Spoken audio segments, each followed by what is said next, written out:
Welcome back, Visions fans. Ready to play well here. Today we're going over Golbez, the brand new unit released for our Final Fantasy IV collaboration, alongside the EX upgrades of Kain, Cecil, and Rosa. Really interesting character that I'm excited to talk about, so let's not wait any further. We'll get into things. Overall review breakdown for today will be per usual with a couple extra statistical analyses and some mechanics overviews. It's going to be the character overview, report card, and stat analysis, my general thoughts to kind of encapsulate everything in the presentation, class and job overview, and then the two special things I'm going to add in here is number one, a look at accuracy once again in comparison to how Golbez matches up against a high-end Elena build, and then a look at cast time, because he does have something really interesting with his TMR and with his passive, just kind of reevaluating how the mechanics of that actually work in the game.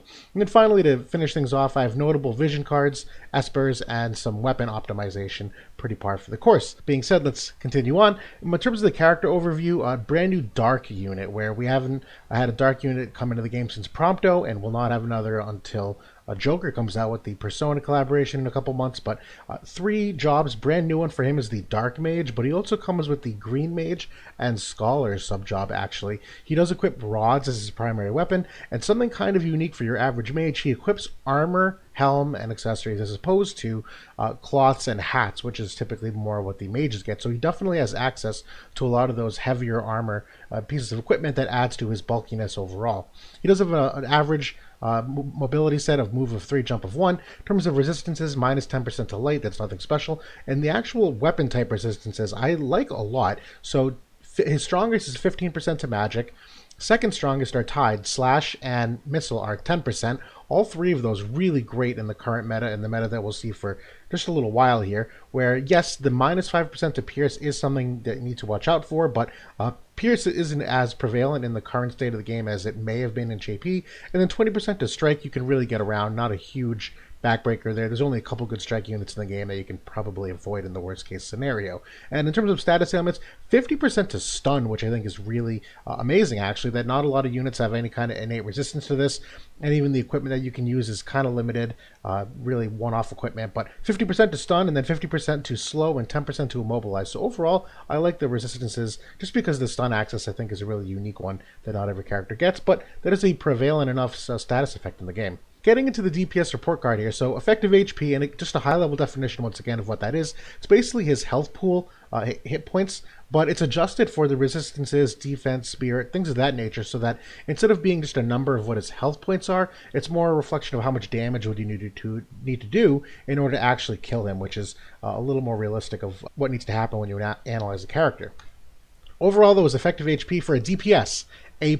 Now, again, there's definitely some tanks that have higher levels of this, but for a DPS comparison, probably the best in the game, if not second or third best, but it's really close. His effective physical HP is an A+, because he does skew more defense heavy than spirit heavy, and although he has the minus 5% to pierce, slash, and the missile, overall still are pretty prevalent enough that it gives him the edge, but his effective magical HP is an A, where, yes, 15% resistance to magic. He doesn't come with any innate spirit, but he does have some ways to bump that spirit up significantly through the beginning of the battle. Overall, though, really bulky in terms of DPS, which is a very unique thing for him as a mage. His primary stat, I'm giving him an A. If we're doing just a really high-level comparison between characters like Black Rose Elena, Ibarra, and Regal Glaciella, magic with no passive abilities, he's at 538, which is right on par with a lot of these top tier spellcasters.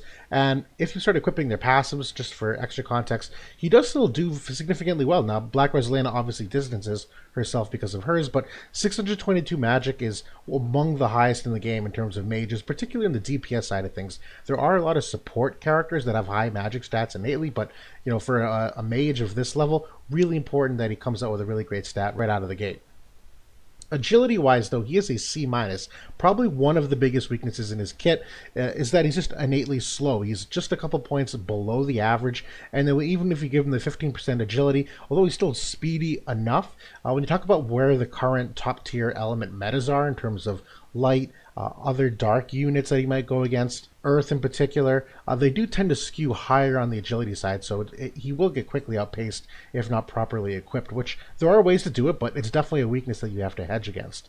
His accuracy, probably his second biggest weakness, also a C minus here. It's almost a Spiel of my Ibarra all over again, where yes, it's a C minus and his stats are pretty bad, but there's definitely enough ways, and we're going to go to a whole section of this on how to bump it up, in particular for the dark units, where he's got some access to things that Ibarra didn't in particular. So I think there's some upside there for his accuracy overall.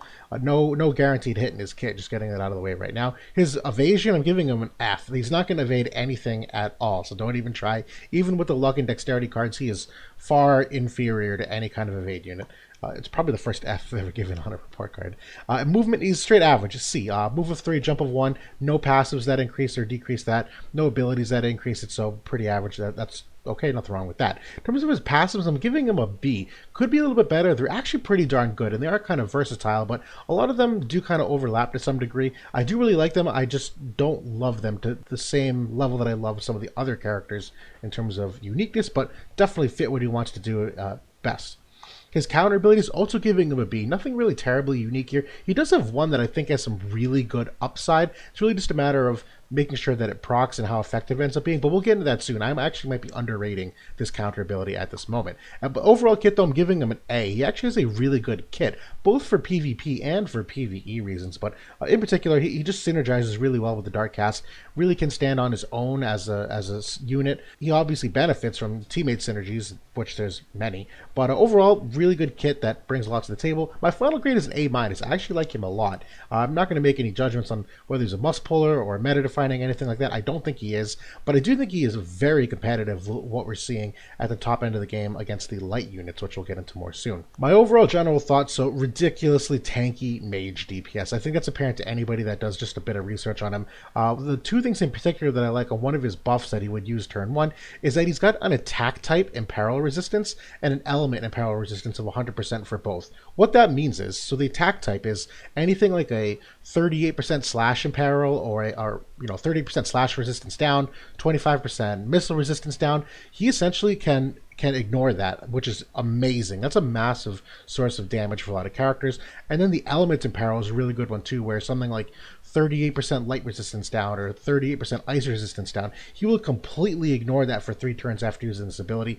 Incredibly important in terms of making sure that he maintains his tankiness overall. He's got 12 defense innately, which is why I said he's more skewed toward the defense side than the spirit side, but he does have a passive that can give him 30 defense and 30 spirit from essentially the start of the battle up until the start of his 3rd turn, which we're going to get into more when we do the analysis on the passives. He's got a barrier that blocks 30% damage of all kinds and will also absorb 30% of the damage that he does. So again, hard to kill, but he will also regenerate some of his health. Really great ability overall. He does have a limit break that will give him another 20 defense when you max it out.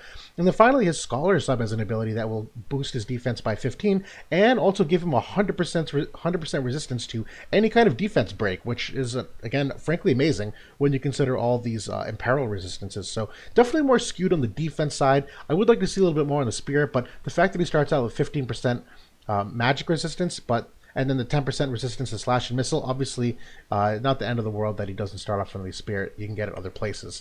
He is a ridiculously good companion to Black Rose Elena, so not only does he have 2 spirit imperils, which will increase her damage significantly, but he also will synergize extremely well with her vision card. It's almost a must in my opinion, and her ability Dark and Focus is really, really good for him in terms of the accuracy buff when we get into the math of things later.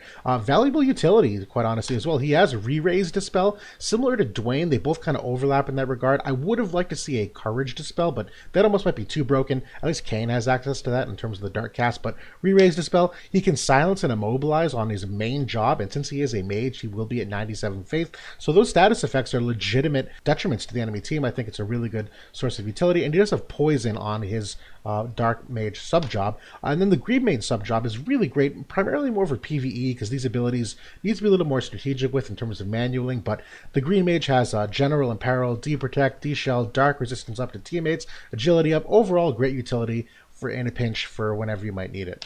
And then finally, he's got some interesting cast time potential as a mage, which is a whole other section we're going to get into about how that works mathematically. But for now, we're going to look at the class and job overview, the passive abilities. So Wisdom of the Lunarians, I like this one a lot, but it's pretty basic, 12% HP, 24% magic, nothing bad there. The Savior's Protection, increased debuff resistance 12%, almost unnecessary. where he does already innately ignore a lot of debuffs with some of his abilities. The magic resistance is definitely nice, though, if we ever go back to a magic meta, so that's a good thing in terms of lasting power. Sorcerer in Black Armor is a very, very good ability. A lot of people are sleeping on this, that they're kind of mad that it starts when the battle starts, and he'll use a turn, he'll still have it. He'll use a second turn and he'll still have it. But at the start of his third turn, this will go away, which quite honestly doesn't really matter because when it's your turn, you don't need to worry about defense and spirit stats. No one's attacking you. But really, more than anything, the dark casts that people seem to forget, they're meant to kill things immediately. Like, these are like a high octane offense. That's the whole reason why Dwayne can't regenerate hate. It only starts with 5. It's because the longer the battle goes on, the more of a detriment you are to the dark cast. So, sure, this only lasts 2 to 3 turns. That's okay. If your battle's going 4 to 5, dark is probably going to have a bad time anyway. So that being said, this is a great freaking passive. In addition to the 12% missile resistance, where obviously that's helpful against Jade and other missile users in general. Scholarly Intuition, absolutely love this ability. 12 defense, sure, really great, but the 20 accuracy, very clutch for him. Emerald Echo, probably not going to use a lot. I'm not a big fan of it in comparison to the others. And then Knowledge Reserves decreases his cast time by 200. It's still a good ability, just probably a little more niche, where you don't need it as much as his other passives. His counter abilities, though, Dark Shine is the one that I have some higher hopes for. So overall decent range, 30% chance to proc, which is pretty good for a passive, and it will absorb a 20% of the enemy's AP, which is kind of nuts. That's obviously a DPS loss for the enemy if you're taking away their AP and they can't spam as many abilities, but also is technically like a damage buff for him that by regenerating AP quickly, he won't run out as fast. Overall, though, really like the ability. I just need to really look at how potent 20% AP loss is, but not the worst thing in the world. Dispel counter, I also really like in terms of dispelling buffs for enemies. Reactive Force is pretty standard, nothing crazy there. Overall, I think you can see why I gave this a B, with maybe just a little bit of upside depending on how good Dark Shine actually is in practice. And which brings us to the main job, Dark Mage. So, whew, lots to unpack on this one. So Black Fang, immediately out of the gate, really great ability. Decrease Spirit for 3 turns to the target, pretty cheap at 16. Overall, really good ability. Missing Moon is the big buff that I'm a fan of, where it increases magic attack by 35, which is a pretty significant modifier increase, but also increases the debuff resistance to all that we mentioned earlier in terms of the attack type and the element imperils, which really great stuff. Dark Barrier is the one we also mentioned. It absorbs 30% of the damage done and reduces damage 30% for 3 turns, not 3 times. I think that's an important distinction where, again, it's turn-based, not number of hits, so might have to recast it if it wears off. A Fang of Despair is his other decrease of spirit of 30%, his other imperil. This is the one that also has 25% chance to immobilize. It's a giant AoE. Overall, really like this ability as well. Abyssal Kesar is another good one where, like other dark units that we're seeing now, it has modifier increases on follow-up attacks for enemies that are already afflicted with things. So if someone has Silence, Poison, Immobilize, or Spirit down, it will do an extra 60% modifier, which, quite frankly, there's not a lot that's going to live through that, in particular because you're probably going to be using Black Fang or Fang of Despair first, which is the Spirit Imperil. So not only are they going to be imperiled from a spirit perspective, but the follow-up attack is going to be massively more potent because of the damage increase. And this is also a great ability because it has the 25% chance to inflict silence. So again, you're talking about the light meta with Jaden and Elena. This is a great opportunity to potentially silence those units. So really awesome thing for him to have. And then Meteor is his re-raised spell. This one I like, I don't love, because of the increase of spirit penetration of 50% for that one cast. Although super potent, when you talk about the spirit decreases here, the spirit imperils, spirit penetration doesn't mean anything, quite frankly, for anybody that's underneath 0% spirit, or even low levels of spirit, like 10% spirit. Cleaving through 50% of that, or ignoring 50% of that, isn't all that material. Probably, obviously, better for magic tanks that have re-raise on them, so like a magic tank that had, Zombie Mask or the Unit re-raise, but that's a little more niche. It's not a bad ability, but I think I like some of the others better, to be honest. One also really important thing to note here is that Black Fang and Fang of Despair are abilities that do not have cast time. They're instant casts, which is a little unique from that regard, where most mages by default have a bunch of cast times on their things. But I like that there's some flexibility that these don't require them. The sub job for him is Drain, which is honestly kind of a good ability. I've seen Black Rose Elena use it a handful of times where it still is pretty potent, and it's nice to regenerate some of your own health back. And then Byoga, I've seen actually to some good use as well, where poison, it's a silent killer to some degree, where essentially being able to AoE this ability is a good one as well. The Green Mage subjob to me is good, but definitely more PvE oriented, where you can manually pick and choose how you want to use some of this, where you can't really rely on the AI sometimes to use D-Shell, D-Protect, and Imperil at the right opportunities, but obviously definitely a really good job for him to have. And finally, Scholar, love this ability, love this subjob as well, if only because I think Law of Preservation is a really good ability in the right circumstances. But I also love Umbral Calling, where this is increased dark attack of 25 to himself and allies, and essentially increases the single target resistance of 15% for allies and the evocation meter as well. So overall, really great like turn 1 buff ability option as well, where yes, my favorite is the Missing Moon, but since it's a self ability, he'll use it and then walk straight ahead, whereas the Umbral Calling, he will move to a teammate instead, most likely, I would hope. Definitely a little more testing to be done there in terms of how he prioritizes those two abilities. Finally, the Limit Break. This is a good one. A little more niche, though. Yes, the defensive 20 is really nice for himself, but again, kind of niche against what you're seeing. The increase of magic is pretty good. It's a decent modifier for Limit Break, pretty standard, nothing out of the ordinary. But the Dark Resistance 25% is obviously really meant for those mirror matchups. So if you're seeing a lot of Dark versus Dark, Golbez is obviously going to potentially turn the tide in that battle, given this extra utility on his Limit Break. Not my favorite in the world. I'll leave it at that.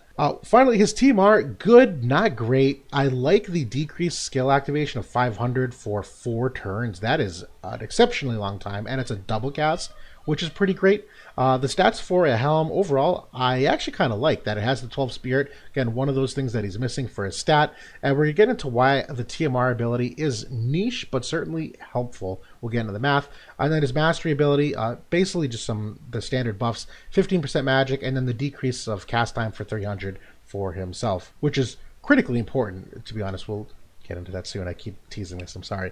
But let's take a quick segue, revisiting accuracy. So this is a high evade Elena. Essentially equipped her with the standard, evasion gear and whatnot. She could be 20% more evasive if I had the Rob vision card on a teammate, but for now I have Bahamut as a vision card and Jaden as a vision card on the 2 other teammates. But this is a pretty standard build for what you're seeing.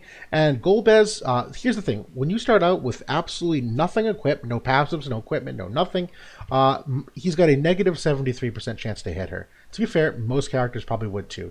But what I'm going to go through right now is each individual piece of equipment and essentially how that affects that accuracy and how you can play with those percentages. So if you give him his Scholarly Intuition passive that we talked about before, that will give him an extra 20% accuracy. So now it's only a minus 53% chance, which is 0. Anything negative always goes to 0.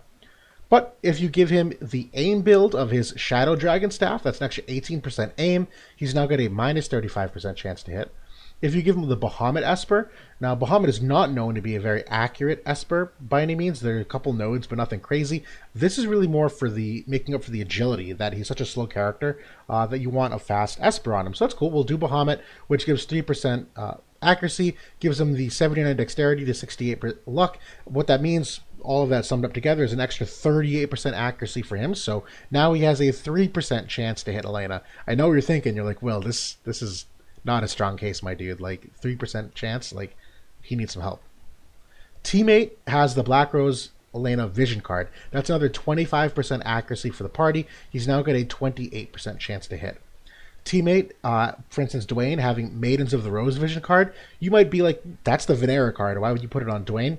To be fair, it's a massive stat increase, DPS increase for Dwayne as well because of the slash resistance penetration. But also the luck and dexterity are good for crit rate, for accuracy, for critical evasion, all of that stuff that we've talked about. When you put that vision card on Dwayne, Golbez gets another 27% accuracy. He's now got a 55% chance to hit this Elena. We're not done. The Bloody Moon vision card is another 20% accuracy to whoever has it. I know what you're thinking. Bloody Moon, that's the MR card. Why would you ever use this on a UR unit? You never use MR cards. Trust me, when we get into the vision card analysis, there's not a ton of vision cards to put on him if you're already using Black Rose Elena. So this is a very viable card that means that he now has a 75% chance to hit Elena. And then finally, let's assume that in the start of the battle, Black Rose Elena, who is faster than him almost always, let's say she uses her Dark and Focused ability, which is the teammate buff. That is a 30% accuracy buff to teammate. He now has a 105% chance. That's a 100% chance to hit this Elena. So yes, there's some like assumptions in here, but we're not done. The other considerations is that number one, if you really wanted the hyper accuracy, Ramuh definitely has way more accuracy than Bahamut does. Ramuh adds 22%. Bahamut only adds up to 7, so you get an extra 15% if you're using Ramuh at the minimum. But there's also some things to keep in mind. You could technically double stack the accessory for aim here, where let's say you didn't want the Bloody Moon vision card, or you couldn't use the Black Rose Elena buff. Technically, you can stack the aim of this. So the way this works is the accuracy stat on a piece of equipment, you will get on that first piece of equipment, the highest stat, you will get 100% of it. On another piece of equipment that you have, the second lowest will get cut in half. Now, the Alexandrite ring has 13 accuracy. So yes, that 13 accuracy is going to get cut in half because you're already getting 18 accuracy from his staff. But the special condition of the Alexandrite ring is accuracy up 20. That does not get cut in half. So you still could put the Alex ring on here and get a ton of extra accuracy. And then finally, the Garble vision card, which is also coming out, has 50 dexterity, which about 10% accuracy if you're adding it up. And then finally, there's no considerations here for unit affinity or enemy TMRs. So, if you're near your teammate, you get dexterity and luck buffs, which could also go for Elena. That could make her more evasive potentially. There's obviously enemy TMRs that could buff evasion for the party. This is really just looking at base stats. The general takeaway, though, is that Dark is in a very good place to supplement Golbez's lack of accuracy via the vision card for Black Rose Elena, by her own ability, and then just by what you can equip on him. You're thinking like, wow, you'd have to put the Alexandrite ring on him? Wouldn't that make him squishy as a mage? No, not really, because he's like on average 50 defense or spirit pretty easily. Like, he can get pretty bulky. So even if you get rid of the piece of armor and you use like an armor on the TMR slot instead, he's still going to survive pretty well. So not the end of the world there. And then when we talk about cast time, this is the other segment. Essentially, each spell with a cast time has, we're going to make sense of this in a second, requires 1,000 ticks before it goes off. Spells have their own unique cast time, so each spell has its own, cast time for how much it contributes to that 1,000. The math will make a lot more sense in a second here.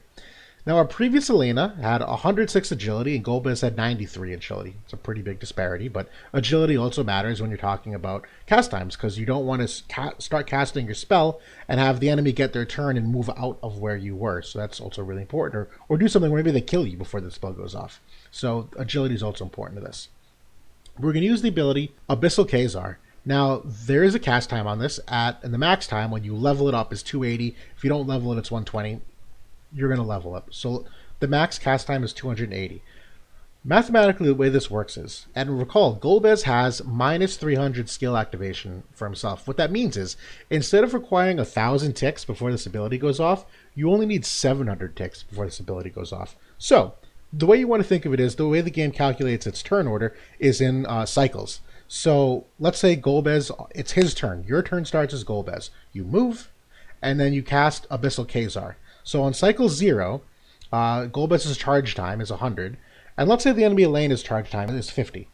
And charge time is basically the bar that has to fill up before you get your turn again. Well, when you cast an ability with charge time, they get their own CT. And that's what that 1,000 is. It's essentially 1,000 CT. So when you get to 1,000 on the cast time, the cast goes off. And for charge time for your turn order, when you get to 100, then your turn comes. That's kind of how it works. So essentially, the 0 cycle, this is where we are. The game is going to do a quick computation once your turn ends. Cycle number 1. Essentially, you get 10% of your agility as added to your CT, and the cast time gets added to its CT. So Golbez will get 10% of his agility, 9.3 of his bar will fill up. Elena will get 10% of her agility, so she's at 60.6 of her charge time before she gets her next turn. And the Khazar ability charge time is now at 280, because you're at 0, and now 1 tick, and it's at 280. Right here, let's say it's a 1v1, no one's turn is happening yet. Elena's not at 100 charge time, and Golbez's not at 100 charge time. So what the game does is, goes on to the next cycle.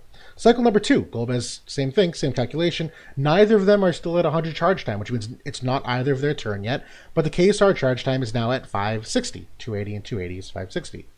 No one's turn, so the game goes, okay, we're going to do another cycle. Cycle number 3, Elena still has not gotten a turn. She's not at 100, neither is Golbez, but the charge time of KSR is now at 840. Now, if you recall, you need to get to 700 before the ability goes off.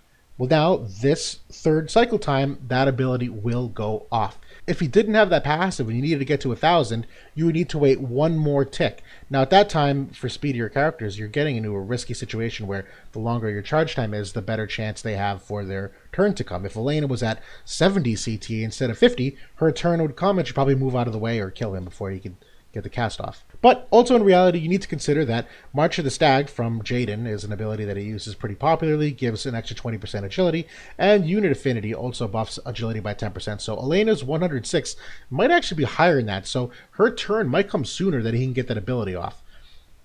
What I think is really cool about this TMR is that when you fully level it, it decreases skill activation time by 500 for 4 turns. What that means is the CT you need for your ability to go off will be reduced by 800. So it's not 1,000 ticks, it's not 700 ticks, you're going to reduce it by another 500, which means in our situation right here, KSAR would go off on cycle number 1 because you need to get to 200 for the ability to go off. Well, the charge time is 280, so in that very first cycle, you will almost instacast that ability.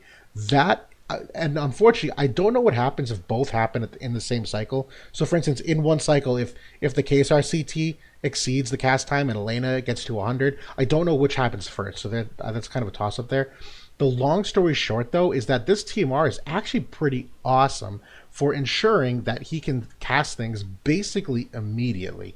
It may not be the best ability in the world to start a match off with, but when you're talking about high agility units, definitely something to think about in terms of making sure that you can cast those spells before they move, which is very important when you consider high agility units.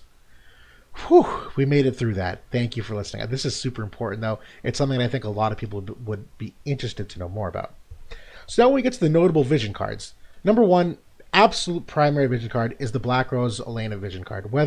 Hopefully it would be on her where she gets full benefit of it and the two of them work really well together. But if you're not using Black Rose Elena, like Golbez needs to have this card, quite frankly. 15% agility is like almost a must for him because he's so innately slow otherwise. The upside to this, though, is that he does technically get the increase of accuracy of 9 as well because he does his class does satisfy the requirement, but he can also use the Shadow Flare ability, which is pretty awesome, again, considering that is a instacast, which is great when you consider the speed of the current metas. But definite must for this card. The second one, and in no particular order, T-Bolus, another good one. This is obviously an attack-oriented card, but when you're talking about light resistance 20%, and strictly speaking, looking at the modifiers, an increase of dark attack of 45 does kind of make up for the lack of magic stat that you have here. Not exactly, but it's pretty darn close, but it will at least be a great vision card for your teammates. The other two, the Garvel vision card is coming out in a week or two. This is a definite good one where increases magic, increases spirit, AoE resistance to party, magic attack to party, crit rate up. Like, he and Black Rose Elena are going to have an absolute field day with this card. But another favorite of mine that, quite honestly, I think is competitive with the Garvel card for like my favorite for him, if Black Rose Elena vision card's on her, Bloody Moon is amazing. Accuracy of 20 to him is no joke. Decrease of agility of 3%, yeah, it stinks, but like 3% is not all that material. But the party effects, you still get a 15 AoE resistance compared to the 20 on Garvel, and this is a magic buff of 30%, which, in my opinion, is probably equivalent to the magic attack of 18. It's pretty close. Obviously, the crit rate matters, but Bloody Moon is a definite candidate, in my opinion, as well. Do not sleep on that by any means. Notable Espers, we're at the point of the game where really more of like a chess matchup, which Espers are best. There's so many variations, but in my favorites, Bahamut, definitely for the agility, definitely for the Man-Eater, the magic, all those good nodes. Second one here, I like Ramu a lot for the accuracy that he brings, depending on the matchup that you're seeing. Another favorite of mine is the Siren one, where you're still getting a ton of agility, kind of like Bahamut, but also you at least have the slash resistance that makes him tankier against that type of attack. But she's also got these skill decrease activations, so you can also help him cast quicker with her own board. So I like that a lot. And then finally, Diabolus is kind of a gimme as well, where you get the slash resistance as well, ton of extra dark attack. really good Esper frame. It's just on the slower side compared to some of the others. And then the kind of next tier down to me, Freeze is a really good one. That's really more for the extra spirit if you need a ton of spirit on him, which he doesn't have innately. But Demon Wall is another good one if you're going for dark versus dark. As you saw with his limit break, with the dark resistance, you can definitely start Demon Wall for a lot of that and get some extra dark attack. It's just a massive killer on his agility, though, because it's such a slow Esper overall. Odin, I'm still a big fan of, obviously attack-oriented by and large, but when you're talking about human killer, slash resistance, missile resistance, it's still got all the great nodes that make him thrive overall. That's really in a nutshell. There's obviously a ton of extra good Espers that are part of the chess matchup, but if you're talking about, hey, Will, I just pulled Golbez, which are the first ones that I'm building resonance with him, it's definitely these top 4 in my opinion. Finally, the weapon optimization. There actually is some things to play with here. So his weapon, the Shadow Dragon Staff, the by far and away best thing about it is the accuracy stat on it, 18 accuracy, and definitely the light killer for that specific matchup of dark versus light. Stat-wise, it's pretty competitive with the others, which we're going to see here. So the Cypress Pile, if you're looking at just the 2 magic builds, it's pretty equal. They're pretty much the same. The big difference is the magic resistance penetration, and if you recall, all throughout his kit, he is 100% magic attacks. 100%, which is really important to remember that he does not have any innate penetration. So essentially, I've done some stats on this. I'm going to do a video again soon. Once you come across magic tanks that have about a 50% magic resistance, that's kind of where the Cypress Pile starts to get more benefits compared to the modifiers on the other staffs. So if you're going against, an average character with 20% magic resistance, Cypress Pile is not going to give you a lot of extra damage. It's really not going to be worth it. But when you're going against those extremely hard magic tanks, Golbez is going to struggle because he doesn't have any penetration. This is definitely a source of it to help his DPS increase on those higher percentages. And then finally, the Magistral Rod. This, to me, again, kind of similar stats if you're looking at the magic builds here. The only difference, in my opinion, is that if you're not fighting a light team, you obviously aren't going to get the light killer on the Shadow Dragon Staff, so maybe go with the Magistral Rod, but even then, again, you're losing a lot of the accuracy to do so. But if you're going for the magic builds here, go for the Magistral Rod, extra evocation gauge. If you recall, one of his abilities also boosts the evoke gauge as well, so that definitely pairs well. All 3 of these are kind of like a time and place, depending on what you want to do. And that's Golbez in a nutshell. This is a super interesting character. Like I said, not meta-defining. I do think he is competitive with the current light meta, though. Really stands to be seen how good he's going to be depending on the maps that we see. But overall, definite a big plus. I think he's an important cog to bringing down Engelbert. I do think he has got some legitimate weaknesses, that he's not overpowered by any means. But all around, like, just a really solid character that I'm quite frankly looking forward to playing with more and seeing how he fits into the game. So thanks for watching. This is a really fun one to do. I'll see y'all soon.